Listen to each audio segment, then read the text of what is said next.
এক দেশে এক সৎ ও বুদ্ধিমান প্রধানমন্ত্রী ছিলেন।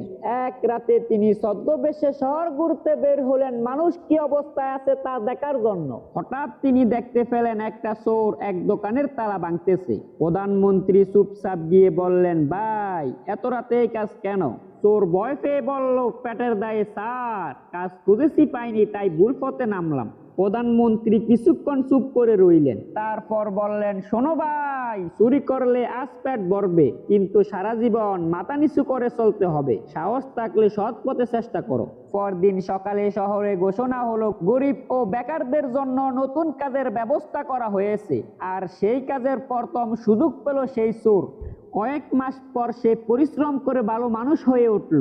একদিন সে প্রধানমন্ত্রীর সামনে এসে কাঁদতে কাঁদতে বলল, সেদিন আপনি শাস্তি না দিয়ে সুযোগ দিয়েছিলেন বলেই আজ আমি মানুষ। প্রধানমন্ত্রী হেসে বললেন, শাস্তি মানুষকে ভয় দেখায় আর সুযোগ মানুষকে বদলে দেয়। প্রিয় ভাই বোনেরা, কাউকে ধ্বংস করা কিন্তু অনেক সহজ, কিন্তু কাউকে সঠিক পথে আনা অনেক কঠিন।